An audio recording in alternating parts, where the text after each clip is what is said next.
క్రీస్తునందు ప్రియమైన దేవుని సంగమా, ఈ ఉదయకాల సమయంలో ప్రభు అయినటువంటి యేసుక్రీస్తు నామంలో మీ అందరికీ శుభాభివందనాలు తెలియజేస్తూ మన ఆంధ్ర ఎవాంజలికల్ లూథరన్ సంఘ 183వ సవాతీకరణ మహోత్సవపు ఆరాధనలో మనం ఉన్నాం. ప్రార్థన చేసుకొని ఈ ఆరాధన మనం ప్రారంభం చేసుకుందాం. ప్రార్థన. పరిశుద్ధుడా, ప్రేమల తండ్రి,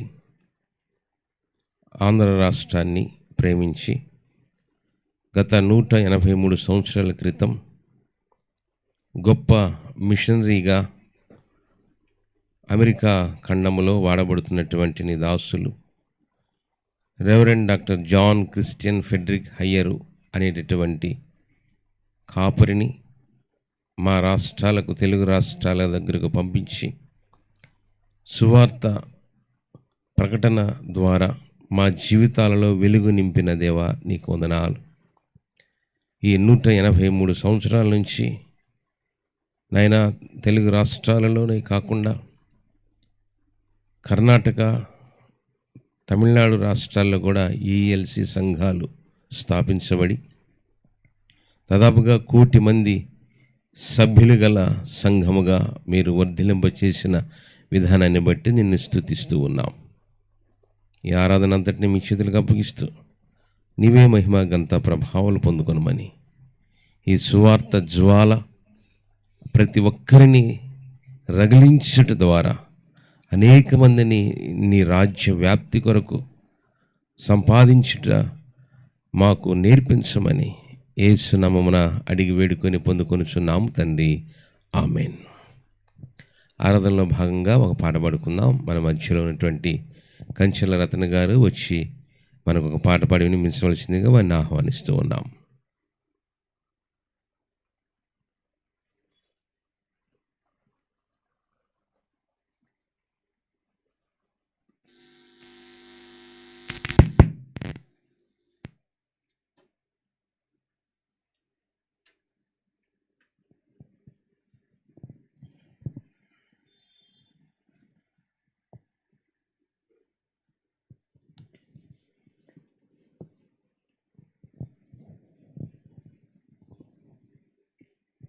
దేవుని నామానికి మహిమ కలుగునుగాక. ఆంధ్ర ఇవాంజలికల్ లూథరన్ సంఘపు 183వ సౌవార్తిక మహోత్సవ ఆరాధన కొరకు ఈ దినమున ఏర్పాటు చేయబడినటువంటి దేవుని వాక్యమునకు ముందుగా పెద్దలు ఏబి మాసిలామణి గారు రాసినటువంటి ఆంధ్ర క్రైస్తవ కీర్తన రండి సువార్త సునాదముతో అనేటువంటి గీతాన్ని పాడుకుందాం. దేవుని ఆత్మను పొందుకుందాం.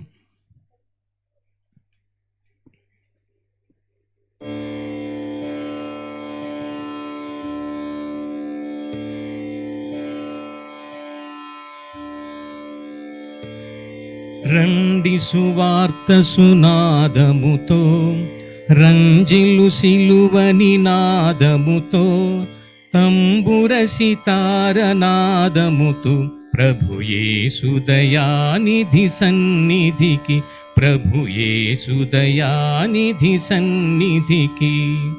యేసే మానవ జాతి వికాసం, యేసే మానవ నీతి విలాసం, యేసే మానవ జాతి వికాసం, యేసే మానవ నీతి విలాసం, యేసే పతిత పావన నామం, భాసుర క్రైస్తవ శుభనామం. రండి సువార్త సునాదముతో, రంజిలు సిలువని నాదముతో, తంబుర సితార నాదముతో ప్రభు యేసు దయానిధి సన్నిధికి.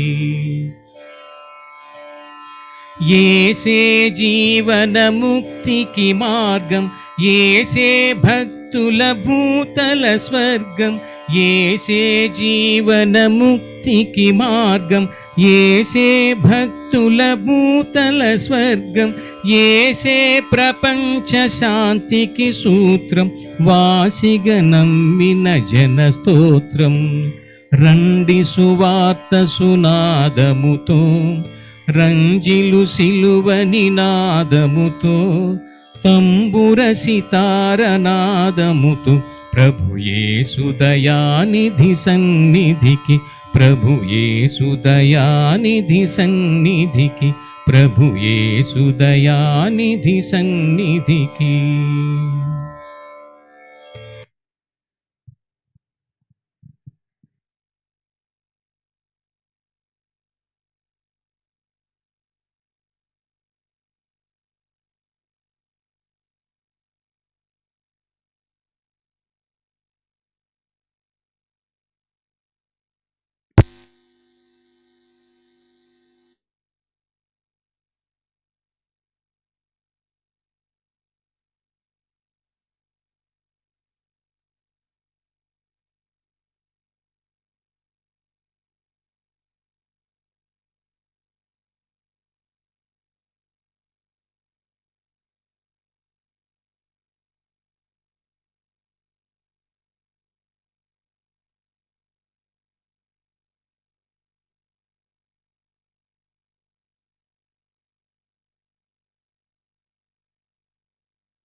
మన తండ్రైన దేవునియు ప్రభువైన యేసుక్రీస్తు నుండియు కృపయు సమాధానం మీ అందరికీ కలుగునుగాక. ఆమెన్. క్రీస్తునందు ప్రియమైన దేవుని సంగమా, ఈ సాయంకాల సమయంలో ప్రభు అయినటువంటి యేసుక్రీస్తు నామములో మీ అందరికీ ఆంధ్ర ఎవాంజలికల్ లూథరన్ సంఘం యొక్క 183వ సవర్తీకరణ మహోత్సవపు శుభాకాంక్షలు తెలియజేస్తూ ఉన్నాను. చాలా సంతోషం. మనలో అనేక మంది 20, 30, 50, 70, 80 సంవత్సరాల పుట్టినరోజు వేడుకలు జరుపుకొని ఉండవచ్చు. కానీ మనలో ఎవరైనా 100 సంవత్సరాలు దాటి 110, 120 ఎవరైనా జరుపుకున్నారా? లేదు. మరి మన సంఘం ఏఈఎల్సి పుట్టి ఇప్పటికి 182 సంవత్సరాలు నిండి 183వ సంవత్సరానికి ప్రవేశించాం. కనుక ఈ పండుగ జరుపుకోవలసిన అగత్యం ఎంతైనా ఉంది. ఎందుకంటే ఈ సువార్త లేకపోతే నీవెవరు, నేనెవరు? ప్రియ దేవుని బిడ్డలారా, మార్టిన్ లూథర్ గారి ద్వారా బైబిల్ బయటికి వస్తే ఫాదర్ హయ్యర్ గారి ద్వారా సువార్త మన దగ్గరకు వచ్చింది. కాబట్టి సువార్త రావటం వలనే ప్రపంచ దిశలు మారిపోయినాయి. విద్య వచ్చింది, వైద్యం వచ్చింది, వస్త్రం వచ్చింది, వాక్యం వచ్చింది. తద్వారా మన జీవితాలకు వెలుగు వచ్చింది, విలువ వచ్చింది. కాబట్టి తప్పనిసరిగా ఈ వేడుకను మనం జరుపుకోవాలి, చాలా గ్రాండ్గా జరుపుకోవాలి.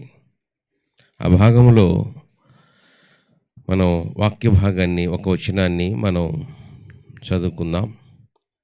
యోహాను సువార్త 1వ అధ్యాయము 15వ వచనం. కాలము సంపూర్ణమైనది, దేవుని రాజ్యము సమీపించి ఉన్నది, మారు మనసు పొంది సువార్త నమ్ముడని చెప్పుచు దేవుని సువార్త ప్రకటించుచు గలిలయకు వచ్చెను. ఆనాడు ప్రభువైన యేసుక్రీస్తు సువార్త ప్రకటనలో భాగంగా గలిలయకు వచ్చాడు. ఫాదర్ హైరి గారు 182 సంవత్సరాల క్రితం గుంటూరు వచ్చాడు. ఈ రోజున మేము మీ దగ్గరకు వచ్చాం. ప్రియ దేవుని బిడ్డలారా, కాబట్టి ఈ వాక్య భాగంలోనికి వెళ్ళబోయే ముందుగా హైరి గారి గురించి 2 మాటలు. Reverend John Christian Frederick హయ్యరు.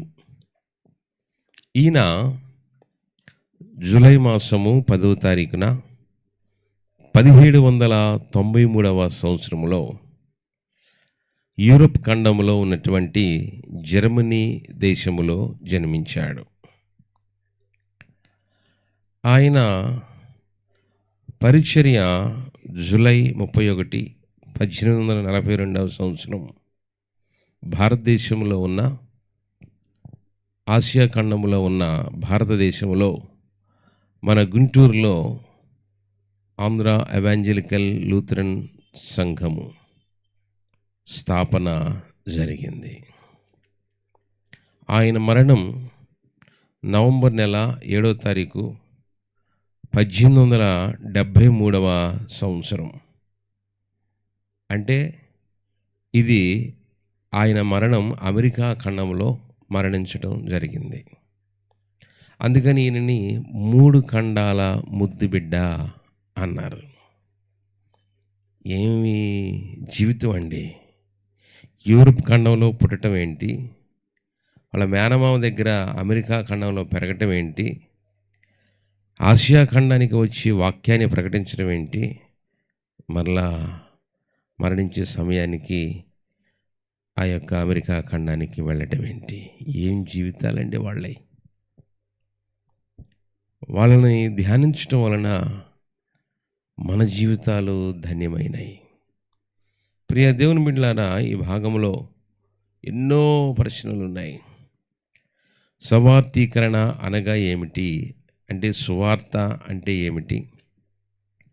మరి మనది భారతదేశం, హిందూ దేశం. ఈ సువార్త మనలకు ఏమి ఇచ్చింది, ఏమేమిటిని తెచ్చింది అని మనం ఒకసారి పరిశీలన చేస్తే, వాక్య భాగంలో నుంచి మనం ధ్యానం చేసుకోబోయే ముందు సువార్త యొక్క ప్రాముఖ్యత తెలుసుకోవాలి. ప్రియ దేవుని బిడ్డలారా, మనది భారతదేశం గనుక ఈ సువార్త మన దగ్గరకు రాకముందు మన పరిస్థితి, మనల్ని దళితులు, దరిద్రులు, అన్టచబుల్ పీపుల్, నిస్సహాయులు, నిస్పృహులు అని చెప్పి మనం మన పల్లెలో నుంచి ఊళ్ళోకి వెళ్ళాలంటే మెడకి ఒక ముంత తగిలించుకోవాలి, మొలకు తాటాకు కట్టుకొని వెళ్ళాలి. ఎందుకంటే ఆ వీధుల్లో గుండా వెళుతూ ఉన్నప్పుడు మనం ఏమైనా ఉయ్యదలుచుకుంటే మన ఉమ్మి వారి వీధిలో పడితే వారి వీధి మైలపడిపోతుంది అట. అంతేకాకుండా మొలకు తాటాకు ఎందుకయ్యానంటే, మనం నడిచేటప్పుడు మన అడుగులు వారి వీధిలో పడితే వారి వీధి మైలపడిపోతుంది అట. ఎంత దారుణం అండి! ఎందుకయ్యానంటే, భారతదేశంలో హిందూ దేశం గనక వేదాలు 4, ఉపనిషత్తులు 7 ఉన్నాయి. అయితే ఈ సిద్ధాంతంలో వేదాలు చెప్పేటటువంటి వాటిలో వారు తెలుసుకున్నటువంటి విషయాలు ఏంటంటే, ఈ సృష్టి నిర్మాణం బ్రహ్మ నుంచి జరిగింది అని, బ్రహ్మ సృష్టికర్త అని, బ్రహ్మ నుండి మనుషులు వచ్చారని నమ్ముతారు. అంతవరకు బాగానే ఉంది. అయితే వారు చెప్పేటటువంటి సిద్ధాంతం ఏంటంటే, తల నుంచి ఆర్యులు వచ్చారు అంటే బ్రాహ్మణులు. అంటే బ్రహ్మ తలలో నుంచి వాళ్ళు వచ్చారట. మెడ నుంచి వైశ్యులు అంటే శెట్టిగారు వాళ్ళు వచ్చారు అని వాళ్ళు నమ్ముతారు. ఉదరం నుంచి శూద్రులు, తర్వాత కులాల వారు వచ్చారు అని వారు చెప్తారు. అలా కాళ్ళ నుంచి ఒకరు, చేతుల్లో నుంచి ఒకరు వచ్చారని చెబుతూ బ్రహ్మ యొక్క పంచకములో నుంచి ఈ పంచములు వచ్చారు అని చెప్తారు. పంచకము అంటే మూత్రము. బ్రహ్మ యొక్క మూత్రములో నుంచి, పంచకములో నుంచి ఈ పంచకములు వచ్చారు. పంచకం అంటే మాల అంటే 2, మాదిగ అంటే 3. ఈ 2, 3 కలిస్తే పంచకం. కాబట్టి పంచములు పంచకములో నుంచి వచ్చారు గనుక వీరు అంటరాని వారు అని భారతదేశంలో ఉన్నటువంటి వేదాలు ఒక డిసైడ్ చేసినట్టుగా మన పితరులను ఊరికి వెలుపట పెట్టేశారు. ప్రియ దేవుని బిడ్డలారా, ఆ విధంగా ఉన్నటువంటి దేశం మన పితరులు, పూర్వీకులు 200 సంవత్సరాల క్రితం ఉన్నటువంటి మన పితరులు దళితులు, దరిద్రులు, దౌర్భాగ్యులు అని పిలువబడ్డారు. అలాంటి దళిత స్థితిలో నుంచి, దౌర్భాగ్యపు బ్రతుకుల నుంచి, దారిద్ర్య రేఖకు దిగువ ఉన్నటువంటి మన పితరులను ప్రియ దేవుని బిడ్డలారా, ఈ సువార్త ఏం చేసింది అని అంటే వెలుగులోనికి తెచ్చింది, ఆశీర్వాదాలు కుమ్మరించింది, మన బ్రతుకులను వెలుగులను నింపింది. కాబట్టి ప్రియ దేవుని బిడ్డలారా, అయితే ఇక్కడ ఒక చిన్న ప్రశ్న. ఆనాడు 1842లో ఫాదర్ హైర్ గారు రావటానికి గల కారణాలు ఏంటి? ఎందుకు ఆయన వచ్చాడు? అప్పుడు మన దేశము, మన రాష్ట్రము, మన జిల్లా పరిస్థితులు ఎలాగున్నాయి?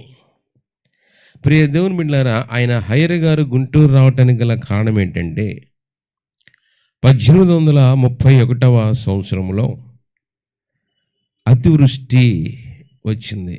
అతివృష్టి అంటే ఎక్కువగా ఎండలు కాయటం వల్ల కరువు వచ్చింది. వర్షాలు పడకపోవటం వలన కరువు వచ్చింది. పంటలు లేవు. అయితే అదే సంవత్సరం వల్ల 32లో అనావృష్టి, భారీ వర్షాల వల్ల ఆ ఉన్న క్రొద్ది విత్తనాలు కూడా తడిచిపోయినాయి, కొట్టుకుపోయినాయి, కుళ్ళిపోయినాయి. ఆ విధంగా అతివృష్టి, అనావృష్టి వచ్చిన కారణం చేత 1832వ సంవత్సరంలో గుంటూరు జిల్లా కరువుతో విలయతాండవం చేసింది. ఎంత కరువు వచ్చింది అయ్యా అంటే అప్పటికి గుంటూరు జిల్లా జనాభా మొత్తం 5 లక్షలు. ఇక వారు తినటానికి తిండి లేక ఎవరైనా అంత రాగి జావా, మొక్కజొన్న జావా అది ఏదైనా పోస్తారేమో అని చెప్పేసి అని మన national highway Chilluripeta Bombay to Calcutta ఈ హైవే నేషనల్ హైవే 5లో ఆ గుంటూరుకు ఉన్నటువంటి ఆ దారిలోకి జిల్లాలో ఉన్నటువంటి మారుమూల ప్రాంతాల నుంచి అక్కడికి వచ్చి పడేవాళ్ళు. ఎందుకంటే ఆ టైంలో ఈస్ట్ ఇండియా కంపెనీ భారతదేశాన్ని పరిపాలిస్తుంది. ఈస్ట్ ఇండియా కంపెనీ వాళ్ళు ఏదో కొద్దో గొప్ప మనుషులకి ఆహారం పెడుతూ ఉండేవాళ్ళు, ఆ జావ పోస్తూ ఉండేవాళ్ళు. ఆ జావ కోసం తిని ప్రాణాన్ని కాపాడుకుందాం అనేటువంటి ఉద్దేశంతో ఆ బైపాస్లోకి వచ్చి పడేవాళ్ళు. అంటే అప్పట్లో అదొక్కటే రోడ్డు, ఇక ఏ రోడ్లు లేవు. ఆ రోడ్డు కూడా ఏదో ఒక డొంకలాగా ఉండేది. ఇక అక్కడి నుంచి అటు ఇటు రోడ్లు వచ్చేసినాయి. ప్రియ దేవుని బిడ్డలారా, ఇక ఆ డొక్కల కరువు అన్నారు. అప్పుడు వచ్చినటువంటి ఆ కరువుని ఏమన్నారు? డొక్కల కరువు అన్నారు. అంటే గుంటూరు జిల్లా వాడు అని ఇట్టే గుర్తుపట్టవచ్చు. ఎందుకనంటే వాడు తినటానికి తిండి లేక ముఖం పీక్కుపోయి డొక్కలు లాక్కుపోయి లోపలికి ఎండిపోయి ఉండేవాడు. వాడిని చూస్తే వరే వీడు ఎవడరా అంటే వీడు గుంటూరోడు అని చెప్పేసి అనేవాళ్ళు.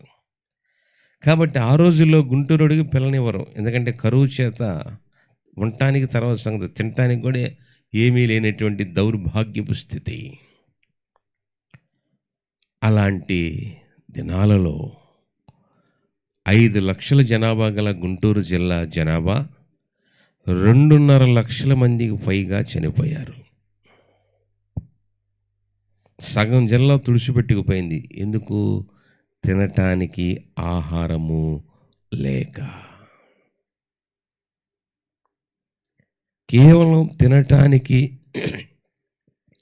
ఆహారము లేక గుంటూరు జిల్లా జనాభా 5 లక్షలైతే సగం మందికి పైగా తుడిచిపెట్టుకుపోయారు. ఆ వార్త ప్రపంచాన్ని కబళించి వేసింది. గుప్పమంది ప్రపంచం. అంతమంది చనిపోవటం ఏంటి? ఏం చేయాలి? ఏం చేద్దాం? ఏం చేయగలం అని ప్రపంచ దేశాలు సతమతమవుతూ ఉంటే ఆ తరుణంలో ఫాదర్ హైర్ గారు అమెరికాలో ఖండంలో ఉన్నటువంటి దేశంలో ఆయన ఒక యవనస్తుడు పాస్టర్గా, సండే స్కూల్ సూపరింటెండెంట్గా ఆయన పనిచేస్తూ ఆయన పరిచర్యలు జరిగిస్తూ ఉన్నాడు. కాబట్టి భారతదేశానికి ఎవరు వెళతారు? ఆంధ్ర రాష్ట్రానికి ఎవరు వెళతారు? ఇదిగో అక్కడ ఈ రకంగా రాష్ట్రం అల్లాడిపోతూ ఉంది. అందులో గుంటూరు ప్రాంతం కరువుతో బక్కచిక్కిపోయారు ప్రజలు. కాబట్టి వారికి ప్రేమను పంచాలి, సువార్తను చెప్పాలి అని పిలుపు వచ్చినప్పుడు reverend John Christian Frederick Heyer గారు ద్వారా దేవుడు మనల్ని ప్రేమించి మన మధ్యలోనికి నడిపించాడు. ప్రియ దేవుని బిడ్డలారా, ఆయన రాకముందు, సువార్తను తేకముందు దళితుడు, దరిద్రుడు, దౌర్భాగ్యుడు అని పిలిచినటువంటి మనల్ని ఈ రోజున సువార్త ప్రకటన వలన, సువార్త ప్రకటించటం వలన ధన్యుణ్ణి చేసింది. చప్పట్లు కొట్టి దేవుని నామాన్ని మహింపరుద్దాం. ఇవాళ గుంటూరుడు అంటే అడిగి మరీ పిల్లనిస్తారు. ఎందుకంటే ఖచ్చితంగా గుంటూరుకి 4 క్యాబినెట్లు ఇవ్వాలి. అప్పటి నుంచి వస్తూ ఉంది. ఎప్పుడో తెలుసా? గుంటూరులో ఏఎల్సి పెట్టిన తర్వాత, రాజ్యాంగం వచ్చిన తర్వాత, స్వతంత్రం వచ్చిన తర్వాత గుంటూరు యొక్క క్యాపబిలిటీ ఏంటంటే 4 క్యాబినెట్ మంత్రి పదవులు 4 ఇవ్వాలి. అంతే. ఆ విలువ ఎక్కడి నుంచి వచ్చిందా అని అంటే సువార్త ప్రకటించటం. అక్కడ దాకా ఎందుకు? ఇప్పుడు మన ఆంధ్ర రాష్ట్రాన్ని పరిపాలిస్తున్నటువంటి తెలుగుదేశం పార్టీ గౌరవ ముఖ్యమంత్రి వర్యులు నారా చంద్రబాబు నాయుడు గారు, అయితే ఈ పార్టీ వ్యవస్థాపకులు స్వర్గీయ నందమూరి తారక రామారావు గారు, ఆయన కూడా 51 నుంచి 55, 1951 నుంచి 1955 వరకు ఇదే గుంటూరులో ఆంధ్ర క్రైస్తవ కళాశాల ఏసీ కాలేజీలో ఇంటర్మీడియట్ 2 సంవత్సరాలు, డిగ్రీ 3 సంవత్సరాలు, 5 సంవత్సరాలు సైకిల్ తొక్కి విజయవాడ నుంచి గుంటూరు వచ్చి 5 సంవత్సరాలు సైకిల్ తొక్కి ఎక్కి డిగ్రీ కంప్లీట్ చేశాడు. కాబట్టి సైకిల్ గుర్తుపెట్టాడు. కాబట్టి ఇదంతా చరిత్ర, ఇది వాస్తవాలు తెలియాలి, వాస్తవాలు తెలుసుకోవాలి. ఏం తెలియకుండా ఈ లూథరన్ సంఘం నాకేం చేసింది, లూథరన్ సంఘం నాకు ఏం చేస్తుంది, ఏం చేయలే. నన్ను కన్న తల్లి మనకు 2 సంవత్సరాలు మాత్రమే పాలు ఇస్తే ఈ సంఘము 182 సంవత్సరాల నుంచి మనకింకా పాలు ఇస్తూనే ఉంది. పాలు ఇస్తున్నటువంటి తల్లిని మనం పాలిస్తున్నాం. పాలించొద్దు. ఆ సువార్త ప్రకటనలో పాలు పంపులు పంచుకుందాం. అర్థమవుతుందా? సంఘాన్ని పాలించొద్దు. సువార్త ప్రకటనలో పాలు పంపులు పంచుకుందాం. అప్పుడే మన బతుకులకి అంత విలువ వస్తుంది. మన జన్మకి కొంత పరమార్థం చేకూరుతుంది. కాబట్టి ప్రియా దేవుని బిడ్డలారా, ఇది కొద్దిగా ఇంట్రడక్షన్ మాత్రమే. ఆంధ్ర ఎవాంజలికల్ లూథరన్ సంఘము యొక్క ఈ founder reverend John Christian Frederick Heyer దొరగారు. ఇక బైబిల్లో 4 సువార్తలు ఉన్నాయి. 4 సువార్తలను బేస్ చేసుకొని EELC as a 4-fold ministry, 4 సువార్తలు కనుక 4 రకాల పరిచర్యను చేశారు. మొదటిగా విద్య. ప్రియ దేవుని బిడ్డలారా, విద్య లేనివాడు వింత పశువు అన్నారు. అసలు విద్య లేకపోతే ఇంకేముంది? కాబట్టి విద్య. రెండవది వైద్యం, హాస్పిటల్, స్కుగ్లర్ హాస్పిటల్. మూడవది వస్త్రం, బట్టలు లేవు మన వాళ్ళకి, గోసిగొడ్డే. మన పితరులకు మిషనరీలు వస్త్రాలు నేయటం, వస్త్రాలకు రంగులు అద్దటం, అవి నేర్పించి బట్టలు కట్టుకోవటం నేర్పించారు. 4వది వాక్యం, వర్డ్ ఆఫ్ ద గాడ్. కాబట్టి బైబిల్లో 4 సువార్తలు ఎలాగున్నాయో ఈ EELC కూడా 4 రకాలమైనటువంటి పరిచర్యలు జరిగించింది. కాబట్టి 1842 నుంచి 1905 వరకు EELCలో విదేశీ మిషనరీలు మాత్రమే సువార్తను ప్రకటిస్తూ వచ్చారు. భారతదేశంలో నుంచి సువార్థికులు, ప్యాస్టర్స్ లేరు. అందరూ మిషనరీలే, విదేశీలే. ఆ తరుణంలో అప్పటి బ్రిటిష్ ప్రభుత్వం వారు ఒక జీవో పాస్ చేశారు. ఏంటంటే, ఈ దేశంలో, భారతదేశంలో విదేశీ మిషనరీలు సువార్త ప్రకటించవద్దు, స్వదేశంలో స్వదేశీయులు మాత్రమే సువార్త ప్రకటించాలి అని ఒక జీవో పాస్ చేశారు. ఆ తరుణంలో ఇక 1905లో అనేకమైనటువంటి శంకుస్థాపనలు జరిగినాయి.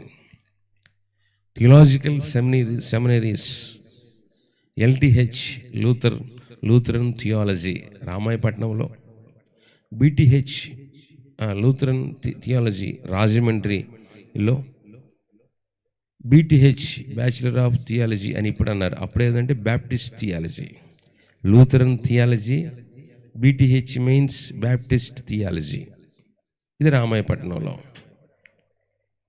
ఒకటి రాజమండ్రి లూథరగిరి అయితే, ఒకటి కావలి దగ్గర రామాయపట్నం. ఈ విధంగా వేదాంత విద్య ప్రారంభించబడింది. ఆ తర్వాత సెక్యులర్ ఎడ్యుకేషన్ 1905లో AC కాలేజీ, 1905లో రేపల్ల ఐవా గర్ల్స్ హై స్కూల్, ఇంకా అనేకమైనటువంటి విద్య ప్రారంభించబడింది. ప్రియ దేవుని బిడ్డలారా, కనుక విద్య, వైద్యం, వస్త్రం, వాక్యం, ఈ 4 రకాల పరిచర్య ద్వారా ఈ రోజున మనం చదువుకున్నాం. మనాళ్ళు doctors, engineers, actors, collectors, professors అయ్యారు. కనుక వాక్య భాగం నుంచి క్లుప్తంగా ఒక 10 నిమిషాలు చెప్పి నేను ఆపేస్తాను. ప్రియ దేవుని బిడ్డలారా, నూతన నిబంధనలో 4 సువార్తలు ఉన్నాయి. అయితే నూతన నిబంధనలో మొదటి సువార్తికుడు ఎవరు? ప్రభువైన యేసుక్రీస్తు సువార్త ప్రకటించటానికి ముందు నూతన నిబంధనలో సువార్తికుడెవరు అని అంటే బాప్తిస్మిచ్చు యోహాను. ఈయన క్రీస్తు శకం 31, 32 ఆ పీరియడ్లో సువార్త ప్రకటించాడు. ఈయన ప్రకటించిన సువార్త మత్తయి సువార్త 3వ అధ్యాయం 2వ వచనంలో పరలోక రాజ్యము సమీపించినది, మారు మనసు పొందుడని యూదయ అరణ్యములో ప్రకటించుచు ఉండెను. ప్రియ దేవుని బిడ్డలారా, ఇంతకు సువార్త అంటే ఏమిటి?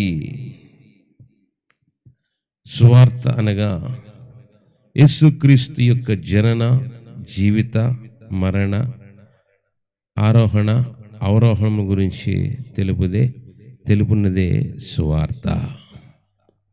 కాబట్టి యేసుక్రీస్తు యూదయ రాష్ట్ర గలిలయ దేశంలో ఉన్న యూదయ రాష్ట్రంలో ఉన్నటువంటి బెత్లెహేము అనే పల్లెటూరులో జన్మించాడు.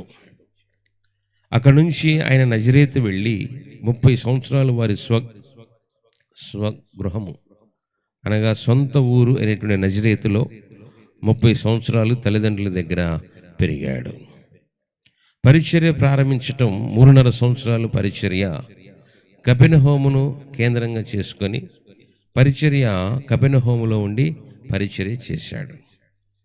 4వదిగా యెరూషలేములో పాలస్తీనా దేశ రాజధాని అయినటువంటి క్యాపిటల్ సిటీ అయినటువంటి యెరూషలేములో ఆయన శిలువలో మరణించి 3వ దినాన పునరుద్ధరణై తిరిగి లేచి 40వ రోజున ఆరోహణమై వెళ్ళిపోయాడు.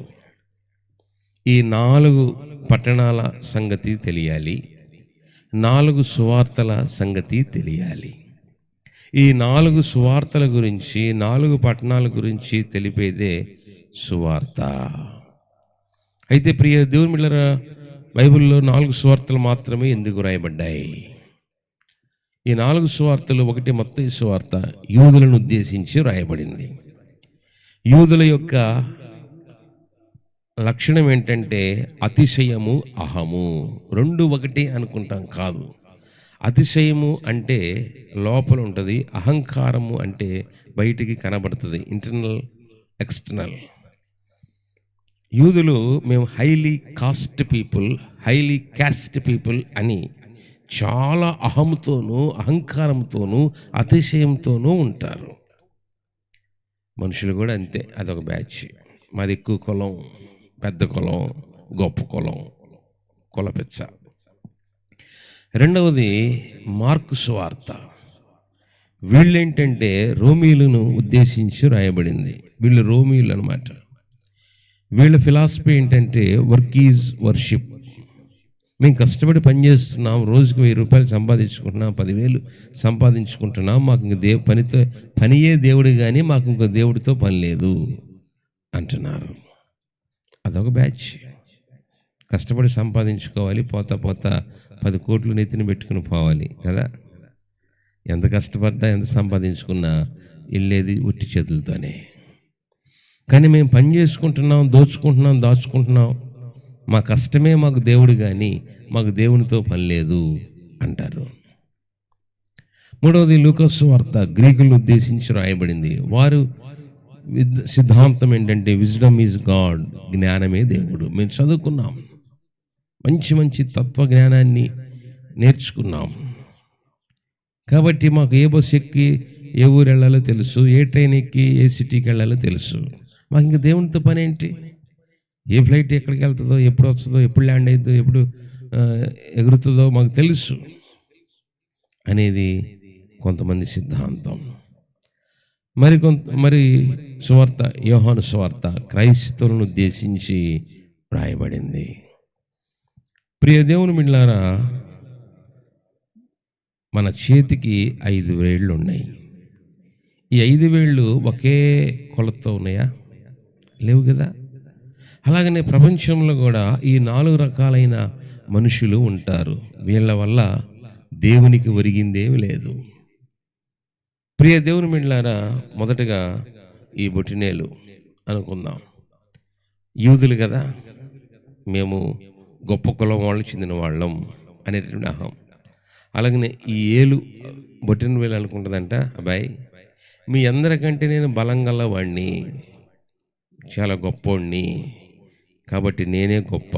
ఏది పట్టుకోవాలన్నా బొట్నెలతో టచ్ కాకుండా ఏది పట్టుకోలేము. కాబట్టి మేమే పాలకులం, మేమే హైలీ కాస్ట్ పీపుల్ అని అంటారంట ఒక బ్యాచ్. రెండోది ఈ ఏళ్ళుందే చూపుడేళ్ళు, వీళ్ళంటారు అబ్బాయి ఎదుటివాడి తప్పులు ఎత్తి చూపిస్తాం, ఎప్పుడు మా తప్పులు మాకు తెలియదు, ఎప్పుడు ఎదుటివారి తప్పులు ఎత్తి చూపిస్తాం కనుక మేమే గొప్ప అని చెప్తారంట. అదొక బ్యాచ్. మూడవది ఈ మధ్యపటేలు, అబ్బాయి మీ అందరికంటే నేనే పొడగర్ని, ఎత్తైనోడిని, మా ఊర్లో నాదే 3 అంతస్తుల మేడ, నాకే ఎక్కువ బ్యాంక్ బ్యాలెన్స్ ఉంది కాబట్టి నేను గొప్పవాణ్ణి అంటారంట. ఇక నాలుగవది ఉంగరపటేలు, వీళ్ళు అంటారు, ఈ వేలు అంటదంట అబ్బాయి మీదే ఉంది, నాకు వేలుకు ఉంగరం ఉంటుంది కాబట్టి బంగారం ఏ ఊరు పోయినా నేను చెల్లేటటువంటి వాడను కాబట్టి నేనే గొప్ప అంటదట. ఇక చివరికి చిటికిన వేలు ఉందే ఇది అంటదట, అయ్యా బొట్నేళ్ళలాగా నేను బలంగా లేను, చూపుడు వేలులాగా నేను ఎదుటోళ్ళని తప్పులు ఎత్తి చూపలేను, ఇదిగో నాకు 3 అంతస్తుల మేడ లేదు, గొప్పని కాదు, బంగారం అసలు అంతకంటే లేదు, కానీ మీ అందరికంటే చిన్నవాడిని, సన్నకారుణ్ణి, చాలా చిన్నవాడిని, కానీ భగవంతుని దగ్గరికి వెళ్ళినప్పుడు, భగవంతునికి దండం పెట్టినప్పుడు మీ అందరికంటే ముందు వరుసలో ఉండేది నేను, దేవుని ప్రత్యక్షత కలిగేది నాకు, కాబట్టి మీ అందరికంటే నేను గొప్పవాడిని కాదు, కానీ మీ అందరికంటే ముందుగా నేను దేవుని కృపకు పాత్రుడును, అందును బట్టి నేను సంతోషిస్తున్నాను అన్నాడంట. ప్రియ దేవుని బిడ్డలారా, ఈ 4 రకాల కోవలో మనం ఉన్నామా? 5వ కోవ చిటికిన వేలు. అందుకని ప్రభు అంటాడు, విరిగి నలిగిన మనస్సే దేవునికి ఇష్టమైన బలి. ప్రియ దేవుని బిడ్డలారా, కాబట్టి దేవుడు ఎవరిని చూస్తున్నాడు, ఎవరిని ఆశీర్వదిస్తున్నాడు, ఎవరిని పిలుస్తూ ఉన్నాడు, ఎవరిని ప్రేమతో పలకరిస్తూ ఉన్నాడు అని అంటే కాదు, ఇదిగో చిన్న వేలు, నా పేరు పెట్టబడిన ఈ జనులు తమను తాము తగ్గించుకుని నా దగ్గరికి వచ్చిన నేను వారిని దీవిస్తాను అంటున్నాడు. కాబట్టి ప్రియ దేవుని బిడ్డలారా, దేవుని దగ్గరకు వచ్చినప్పుడు మనకు కావలసింది, మన దగ్గర ఉండవలసింది అంటే దేవుని దగ్గర తగ్గించుకుందాం, దేవుని ఉగ్రత నుంచి తప్పించుకుందాం. దేవుని ఉగ్రత నుంచి తప్పించుకోవాలంటే దేవుని దగ్గర ఖచ్చితంగా తగ్గించుకునేటటువంటి మనస్సు ఉండాలి, తగ్గించుకునేటువంటి స్వభావం మనకు ఉండాలి. కాబట్టి ప్రియ దేవుని బిడ్డలారా, ఈ 4 సువార్తల యొక్క ప్రాముఖ్యత చాలా ఉంది. టైం అయిపోతుంది కనుక నేను ఇంకొక మాట చెప్పి నేను ఆపేస్తాను. ప్రియ దేవుని బిడ్డలారా, ఇక సువార్త ఎలా ప్రారంభమైంది చూద్దాం. ఆదికాండం 2వ అధ్యాయం 10వ వచనంలో, ఆ తోటను తడుపుటకు ఎదెనులో నుండి ఒక నది బయలుదేరి అక్కడ నుండి చీలిపోయి 4 శాఖలు ఆయను. సువార్త ఎలా ప్రారంభమైంది చూసారా? ఎదెను వనములో నుంచి ఒక నది బయలుదేరింది. ఆ నది బయలుదేరి ఏమైపోయింది? 4 శాఖలు అయింది. ఎందుకైంది? ఆ తోటను తడుపుటకు. కాబట్టి తోట అనగా సంఘము. ప్రియ దేవుని బిడ్డలారా, ప్రపంచమంతా నీరు లేక, దేవుని ప్రేమ తెలియక ఎండిపోయింది. ఎండిపోయినటువంటి ప్రపంచాన్ని తడుపు లేకుండా ఉన్నటువంటి కరుడుగట్టినటువంటి హృదయాలను దేవుని వాక్యం అనేటువంటి ధారతో, నది బయలుదేరి వలన మన జీవితాలు ఈ రోజున ఆశీర్వదించబడ్డాయి.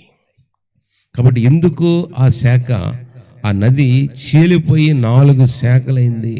6 అవ్వకూడదు, 3 అవ్వకూడదా?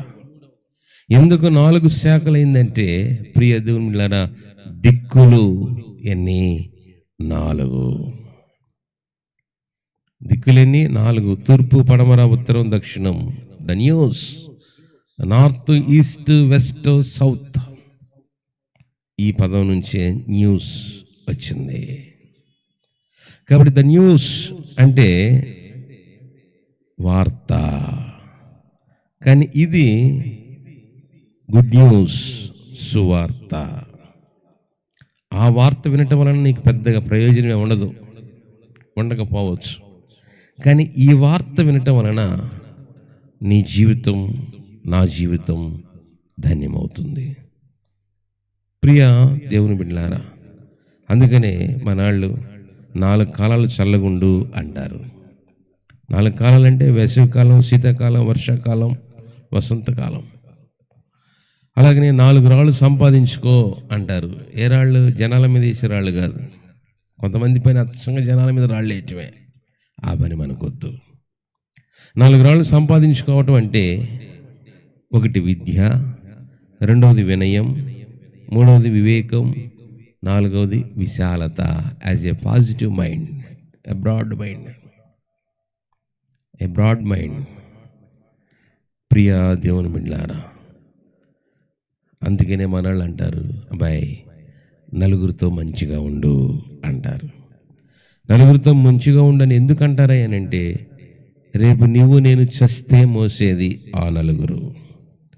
కాబట్టి నలుగురితోనైనా మనం మంచిగా ఉందాం, నలుగురితోనైనా సమాధానంగా ఉందాం, నలుగురితోనైనా సఖ్యతతో ఉందాం.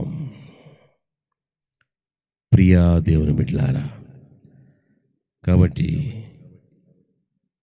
సమూయేలు 2వ గ్రంథం 7వ అధ్యాయం 1వ వచనంలో, యెహోవా నలుదిక్కుల అతని శత్రువుల మీద అతనికి విజయం ఇచ్చి అతనికి నెమ్మది కలుగజేసెను అని ఉంటుంది. ఎంత గొప్ప మాట! భక్తుడైన రాజైన దావీదుకు దేవుడు ఏమిచ్చాడంట? నలుదిక్కుల అతని శత్రువుల మీద అతనికి విజయం ఇచ్చి. ప్రియ దేవుని బిడ్డలారా, విజయాన్ని ఇచ్చేది దేవుడు, నువ్వు నేను కాదు. విజయాన్ని ఇచ్చేది దేవుడు, నెమ్మదిని ఇచ్చేది కూడా దేవుడే. మన సంపాదన మనకు నెమ్మది ఇవ్వదు, మన ప్రొఫెషన్ మనకు నెమ్మది ఇవ్వదు, మన పర్సనల్ లైఫ్ మనకు నెమ్మది ఇవ్వదు. నీకు నెమ్మది ఇచ్చేది, విజయాన్ని ఇచ్చేది దేవుడు. అయితే ఇక్కడ ఒక ప్రశ్న, మనిషికి 4 దిక్కుల శత్రువులు ఎవరు ఉంటారండి? అయ్యగారు చెప్పండి. ప్రియ దేవుని బిడ్డలారా, మనిషికి 4 రకాలైన శత్రువులు ఎవరు తెలుసా? మొదటి శత్రువు, ప్రధాన శత్రువు, ముఖ్యమైన శత్రువు యాజ్ ఏ అహము. తన కోపమే తన శత్రువు అన్నాడు వేమన. కాబట్టి మనిషికి మొదటి శత్రువు ఎవరైనంటే, ప్రియ దేవుని బిడ్డలారా, అహము, అహంకారము. అహము అనేది యాజ్ ఇంటర్నల్ ఫీలింగ్, లోపల ఉంటుంది, అది బయటకు కనపడదు.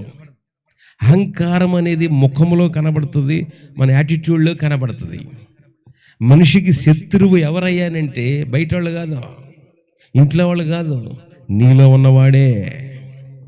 నీలో ఉంది ఎవరయ్యానంటే, ఇదిగో అయాం. నీలో నుంచి నీవు బయటికి వెళితేనే నీలోకి యేసు వస్తాడు.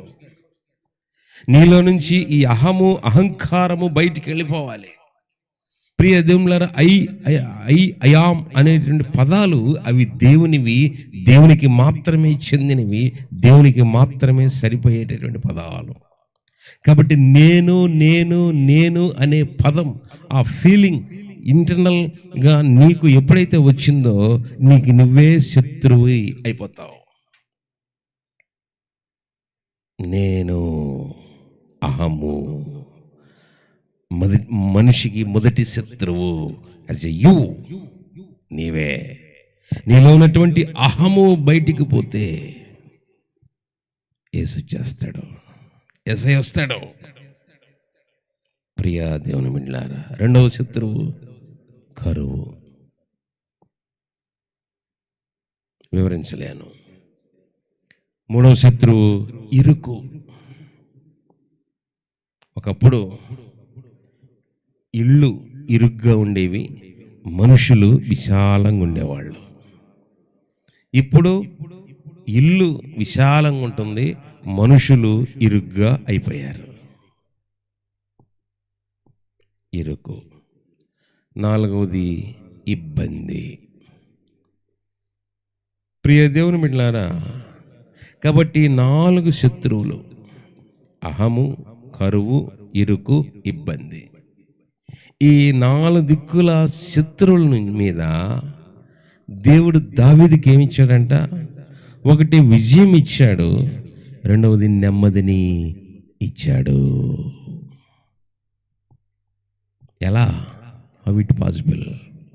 The gospel. ఈ సువార్త నీకు వస్తే, ఈ సువార్త నీకు ఇచ్చేది ఏంటంటే ఈ నెమ్మది, విజయాన్ని. ప్రియ దేవుని బిడ్డలారా, కాబట్టి మనిషికి ఏ ఏ మనుషుల వలన నెమ్మది కావాలి? సహవాసంలో నెమ్మది కావాలి, సంతోషం నెమ్మది కావాలి, సమాధానం వలన నెమ్మది కావాలి, సంతృప్తి అనేటటువంటి దాని వలన నెమ్మది రావాలి. ఇవే ఏ సూపర్ మార్కెట్లో దొరుకుతాయి?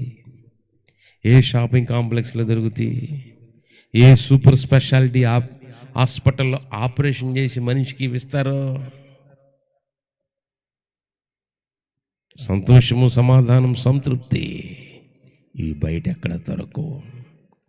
సువార్తను అంగీకరించటం వలన, సువార్తను నమ్ముట వలన. ఆమేన్. ఎలాగొస్తాయి ఇవి? సంతోషము, సమాధానము, సంతృప్తి, ది సాటిస్ఫాక్షన్. ఇవి మనిషికి ఎక్కడికో నుంచి వస్తాయి. ఎవరి వలన వస్తాయి అంటే సువార్తను నమ్ముట వలన. యేసు చెప్పిన మాట, సువార్త నమ్ముడని చెప్పుచు.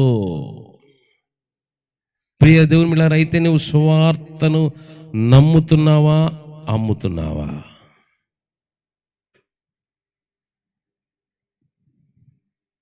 వాక్యపు వెలుగులో మనం పరీక్ష చేసుకుందాం. ప్రియ దేవుని బిడ్డలారా, వాక్యపు వెలుగులో మనం పరీక్ష చేసుకుందాం. కాబట్టి మొదటి సువార్తికుడు యోహాను అయితే, ఇక్కడ యేసు సువార్త ప్రకటిస్తున్నాడు. యేసు ప్రకటించిన మొదటి సువార్త ఏమిటి? మార్కు సువార్త 1వ అధ్యాయం 15వ వచనములో, కాలము సంపూర్ణమైనది. 1 గంట ప్రసంగం చెప్పవచ్చు. దేవుని రాజ్యము సమీపించినది. 2 మారు మనసు పొంది. 3 సువార్త నమ్ముడని చెప్పుచు. 4 దేవుని సువార్త ప్రకటించుచు. 5 గలిలయకు వచ్చెను. 5 గంటల ప్రసంగాల నిడివి ఈ ఒక్క వచనమే. అయితే ప్రియ దేవుని, దానికి ముందు యేసు ప్రకటన, దేవుడు మిమ్మల్ని దీవించునుగాక అల్లా. Praise the lord brother, praise the lord sister అని చెప్పలా. దేవుని స్తుతించుడి, హల్లెలూయా అని చెప్పలా. ప్రియ దేవుని బిడ్డలారా, యేసు చెబుతున్నటువంటి మాట, యేసు నోటిలో నుంచి వచ్చిన మొట్టమొదటి మాట, కాలము సంపూర్ణమైనది. అబ్బాయి, నీ టైము ఈజ్ ఓవర్. దేవుడు భూమి మీద నీకు ఇచ్చిన ఆయుష్కాలం అయిపోతా ఉంది. జాగ్రత్త. As a warning gospel. Yesu నోటిలో నుంచి యాజ్ ఎ బ్లెస్డ్ గాస్పల్ ఎవరాలా? As a warning bell, warning gospel. కాలము సంపూర్ణమై ఉన్నది. అయితే ప్రియ దేవుని బిడ్డలారా, ఇంకొక మాట చెప్పి నేను ఆపేస్తాను. యేసు ఎప్పుడు సువార్త ప్రకటించాడు? మొదటిగా అక్కడ రాయబడిన యోహాను సువార్త ప్రకటించడం ఆపిన తర్వాత ప్రకటించాడు. అక్కడ ఏమని రాయబడింది?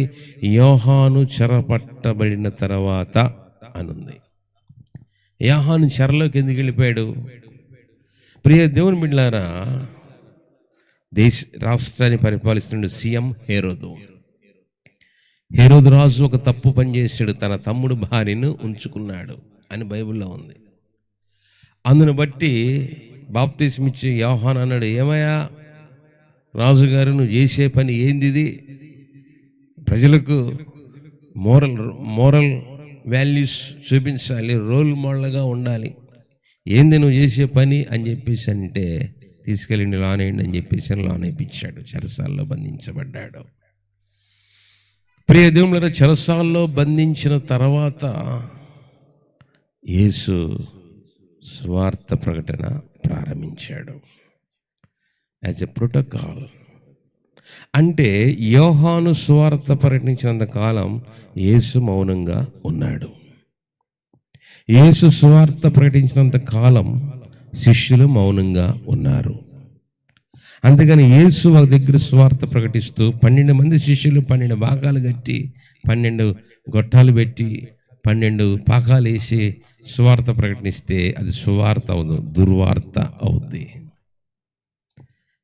ప్రియ దేవుళ్ళ ఒక పక్కన యోహాను, మరొక పక్కన యేసు ప్రకటించలేదు. యోహాను సువార్త 6 నెలల ముందు పుట్టాడు. 6 నెలల ముందు సువార్త ప్రకటించటం మొదలుపెట్టాడు.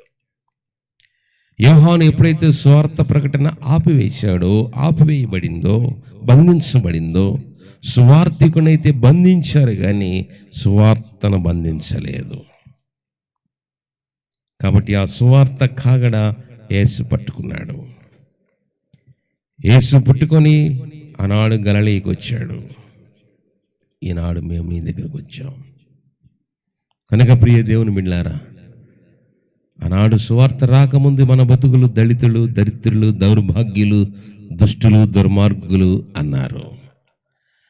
ఈ సువార్త మన దగ్గరకు రావటం వలన మన బ్రతుకులను వెలిగించింది, మన జీవితాలను పురిగొల్పింది. తద్వారా ఈ రోజున మన బిడ్డలు engineers, doctors, IAS, IPS, IRS ప్రపంచంలో అన్ని దేశాలకు వెళ్ళిపోయారు. కారణం సువార్త. కాబట్టి ఈ సువార్త మనకు ఎంత చేస్తే, ఎంత తెస్తే, ఎంత ఇస్తే తిరిగి మనం వృద్ధాప్యంలో ఉన్నటువంటి తల్లికి ఏమి చేస్తూ ఉన్నాం? ఏల్సి వాళ్ళు మేము చర్చి కట్టుకుంటుంటే 50,000 గడియలేదండి, 2 కోట్లు పెట్టి కట్టుకున్నామండి. అబ్బా, 2 కోట్లు ఎవరు ఇచ్చారు? లూథరన్ సంఘస్థులేగా. అంటే ఎవరు? సంఘం అంటే గోళ్ళ కాదు, మనుషులు. కాబట్టి ఏలిసి అంటే వాళ్ళు ఎవరో కాదు, మనమే. ఇలా వృద్ధాప్యంలో నుండి తల్లిని పోషించుకోవలసిన బాధ్యత, తల్లిని పరామర్శించాల్సిన బాధ్యత మన మీదనే ఉంది. ఎందుకంటే మనల్ని కన్న తల్లి 2 సంవత్సరాలు మాత్రమే పాలిస్తే మనల్ని ఈ ఏఎల్సి అనేటువంటి తల్లి సంఘము 182 సంవత్సరాల నుంచి పాలు ఇస్తూనే ఉందండి, వాక్యం అనే పాలు. కాబట్టి ప్రియ దేవుని బిడ్డలారా, వాక్యం అనే పాలు తాగుతూ, లూథరన్ సంఘ తల్లి పాలు త్రాగుతూ తల్లి రొమ్ము గుద్దొద్దు, తల్లికి ద్రోహం చేయొద్దు, తల్లికి మోసం చేయొద్దు, తల్లిని బజారులో అంగడి బొమ్మలాగా అమ్మవద్దు. చేతనైతే ఈ సంఘములో ఈ తల్లికి, ఏఎల్సి తల్లికి మనం పుట్టాం గనక, లూథరన్ సంఘ సభ్యులుగా మనం పుట్టాము గనక, చేతనైతే ఈ సువార్తను మరికొంతమందికి పంచుదాం, అంతేగాని అమ్ముకుందాం అనొద్దు. నమ్ముతున్నావా? అమ్ముతున్నావా? యేసు నమ్మండి అని చెప్పాడు, అమ్మండి అని ఇప్పుడు కొంతమంది చెప్తున్నారు. వాళ్ళ సంగతి మనకు అనవసరం. మనం నమ్ముకుందాం, నమ్ముకొనమని మరి కొంతమందికి ప్రకటన చేద్దాం. అదే ఈ సవార్థీకరణ పండుగ. మన బ్రతుకు ద్వారా కనీసం ఒక్కడిని యేసు దగ్గరికి నడిపించగలిగితే మన జీవితాలకు ధన్యత, మన బ్రతుకులకు ధన్యత, మన భక్తికి ధన్యత. అలాంటి కృప పరిశుద్ధాత్మ దేవుడు సహాయం చేయనిగాక. ఆమెన్. సమస్త జ్ఞానకు మించిన దేవుని సమాధానం యేసు క్రీస్తువుల మీ హృదయములకు తలంపులకు కావలి ఉండి నడిపించునుగాక. ఆమెన్. ప్రార్థన. తండ్రి, ఆంధ్ర ఎవెంజలికల్ లూథరన్ సంఘం యొక్క 183వ స్వార్థీకరణ ఆరాధనలో మీరు నందుకు నీ కొందనాలు. ప్రభువా, మమ్మల్ని ప్రేమించి స్వార్థ వెలుగులు మాకు నింపిన దేవా, తెచ్చిన దేవా నీకు వందనాలు. Reverend John Christian Frederick Heyer గారి ద్వారా మా మధ్యలోనికి సువార్తను పంపించి 182 సంవత్సరాల నుంచి భారతదేశంలోనూ ఉన్నటువంటి 4 రాష్ట్రాలలో ఈ 4 సువార్తలను ప్రకటించుటకు మీరు ఇచ్చిన గొప్ప కృపను బట్టి నీకు వందనాలు. ఇదిగోనైనా దాదాపుగా 1 కోటి మంది సంఘము ఉన్నటువంటి సంఘాన్ని, మీరు ఆసియా ఖండంలోనే అతిపెద్ద సంఘమైనటువంటి ఏఎల్సి సంఘాన్ని మీరు ఇంకా ఆస్వాదించి ఉన్నటువంటి సమస్యలను వీడి స్వార్థ ప్రకటనలో ముందుకు సాగుటకు మాకు సహాయం చేయమని యేసు నామమున అడుగుచున్నాము తండ్రి. ఆమెన్. తండ్రి, కుమార, పరిశుద్ధాత్మ త్రియేక దేవుని దీవెన తోడే నడిపించునుగాక. ఆమెన్. మీ అందరికీ వందనాలు. ఖచ్చితంగా మీరు లైక్ చేయండి, షేర్ చేయండి, సబ్స్క్రైబ్ చేయండి. దేవుడు మిమ్మల్ని దీవించునుగాక. ఆమెన్. వందనాలు. Thank you.